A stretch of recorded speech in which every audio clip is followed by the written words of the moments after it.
Assalamualaikum warahmatullahi wabarakatuh. Allahumma sholli ala sayyidina Muhammad wa ala ali sayyidina Muhammad.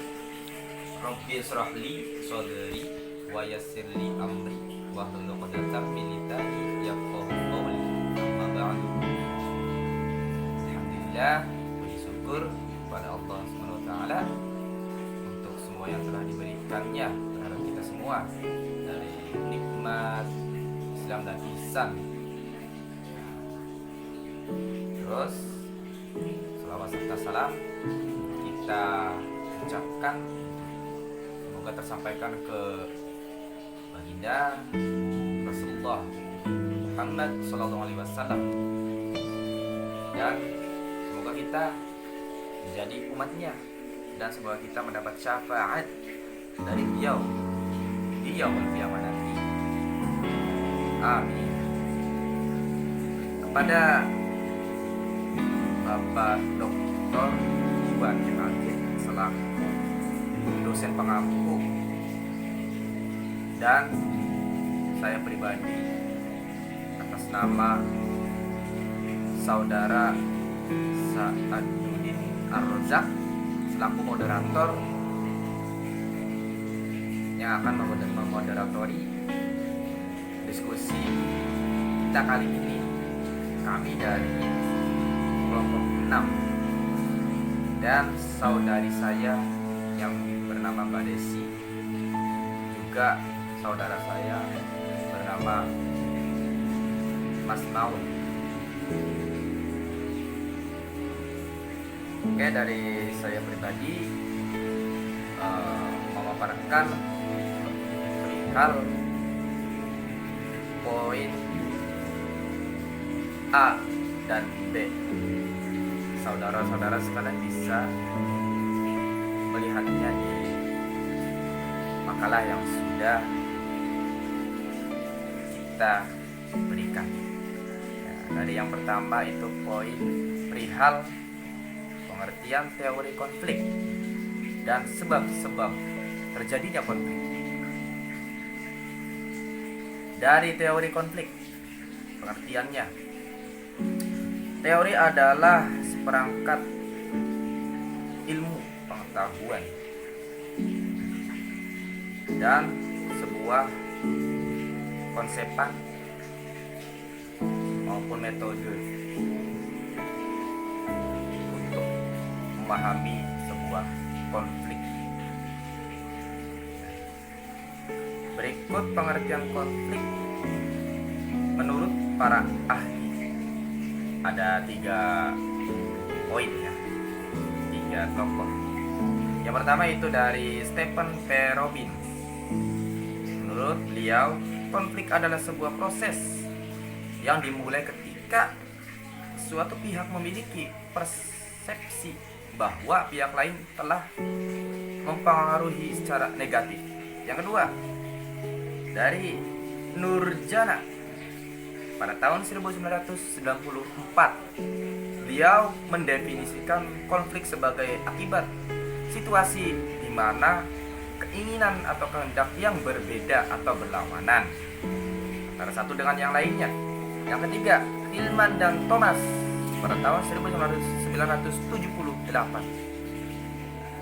Menurut beliau, konflik merupakan kondisi terjadinya ketidakcocokan antara nilai atau tujuan-tujuan yang ingin dicapai, baik yang ada dalam diri individu maupun dengan hubungan sosial.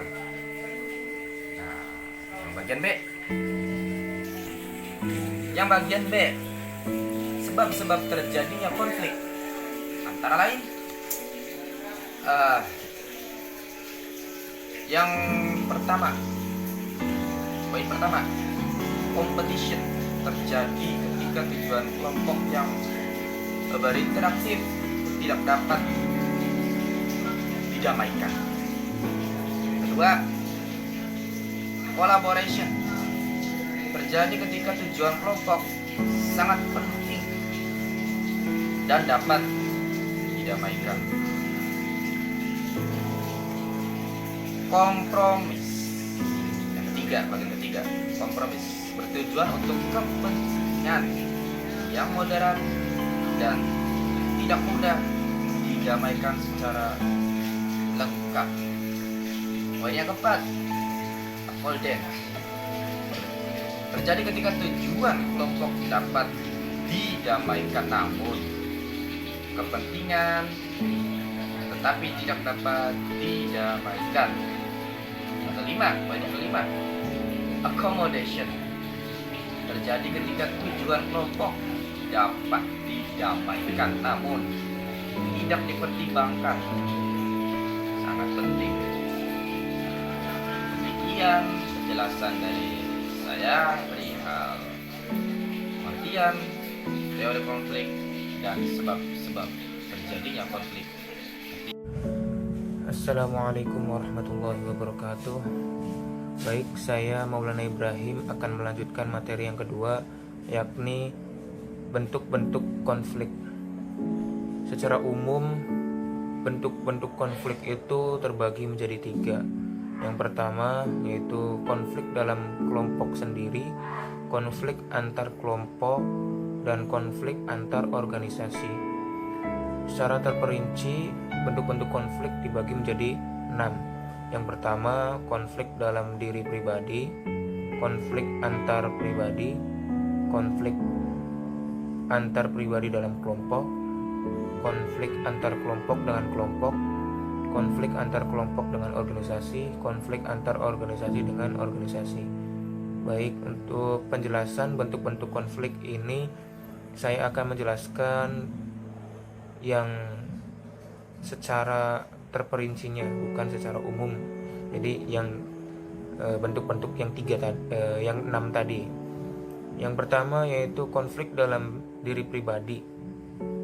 Seorang itu dapat mengalami konflik internal, yaitu dalam dirinya, diri pribadi. Ia harus memiliki tujuan yang saling bertentangan. Ia bimbang mana yang harus dipilih atau dilakukan. Konflik dalam diri seseorang ini juga dapat terjadi karena tuntutan tugas yang melebihi kemampuannya. Jadi secara singkatnya itu antara dirinya dan tekanan dari luar atau dari penerimaan kemampuan dirinya itu tidak selaras gitu, jadi bertentangan. Itu yang pertama. Yang kedua yaitu konflik antar pribadi. Konflik antar pribadi ini masalahnya banyak, yaitu terjadi dengan antara seseorang dengan seseorang lainnya.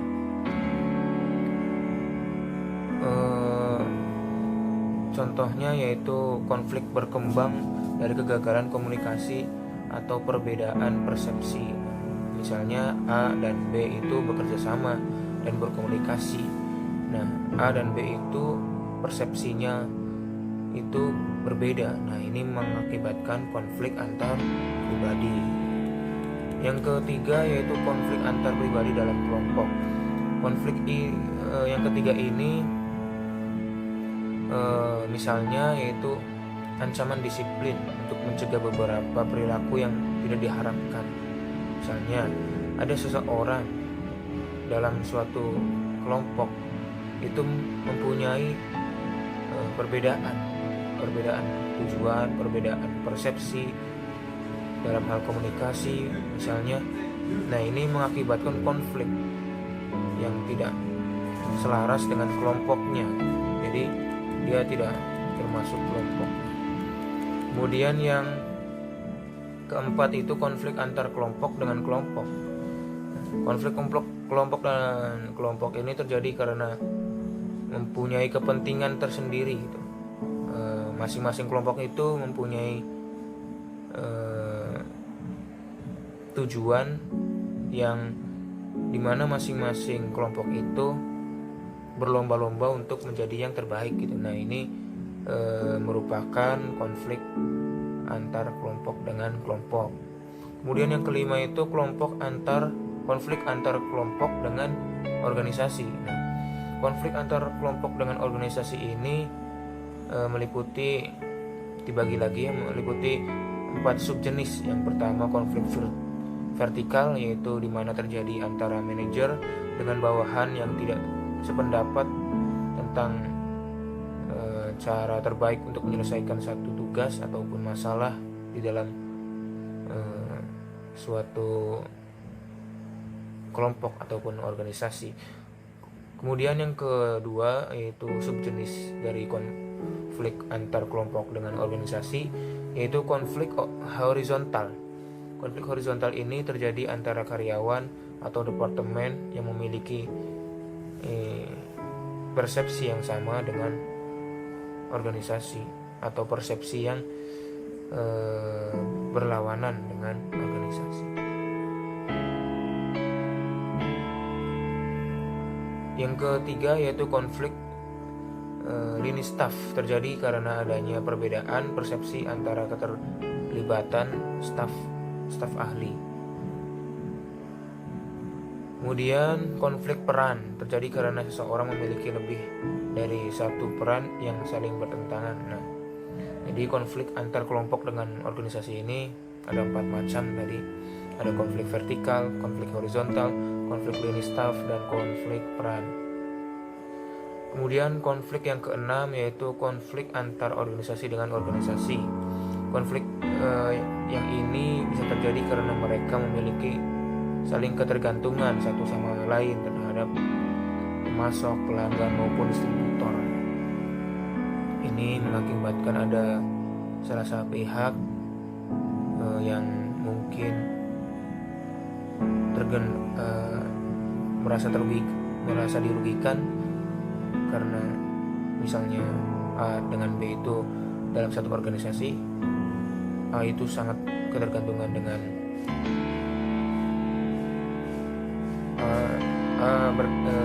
sangat ketergantungan dengan B gitu. Jadi konflik ini memiliki saling ketergantungan, bukan terhadap perbedaan. Jadi kalau tidak ada misalnya A dengan B itu A tidak ada, maka B akan kesulitan untuk memenuhi kebutuhannya. Begitu juga jika A dan B itu B-nya tidak ada, maka A akan kesulitan. Jadi A dan B itu mempunyai hubungan yang ketergantungan yang mengakibatkan konflik antar organisasi dengan organisasi. Sekian dari saya materi yang kedua. Selanjutnya akan dilanjutkan oleh pemateri yang ketiga. Bismillahirrahmanirrahim. Saya Desi Ratna Purnamasari. Di sini saya akan melanjutkan pembahasan berikutnya, yakni tentang dampak dari adanya konflik.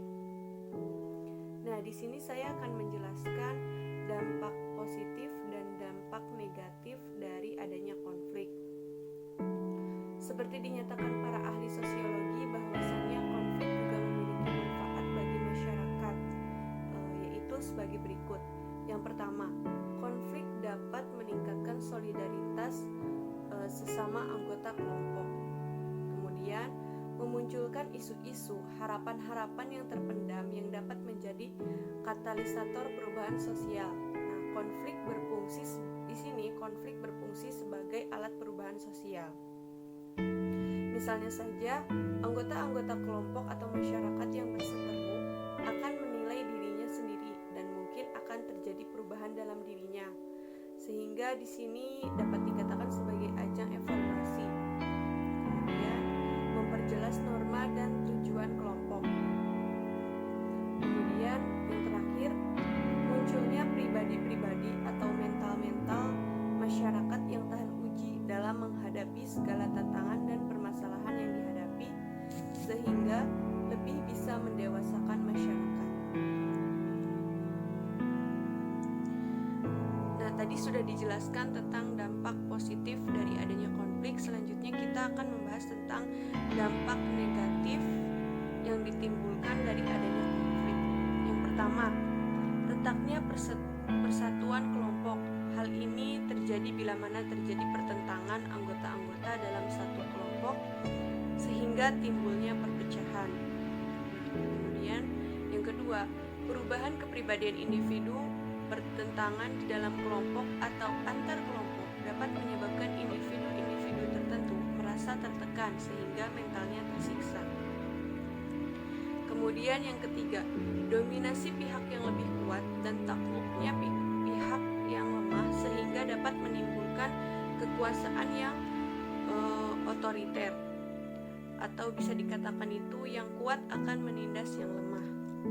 Kemudian yang terakhir, banyaknya kerugian baik harta benda, jiwa, dan mental bangsa yang menjurus pada ketidakteraturan tatanan sosial. Nah, sekian penjelasan dari saya. Saya mewakili rekan-rekan pemateri yang lain mengucapkan mohon maaf apabila terdapat banyak kesalahan. Wabillahi taufiq wal hidayah. Wassalamualaikum warahmatullahi wabarakatuh.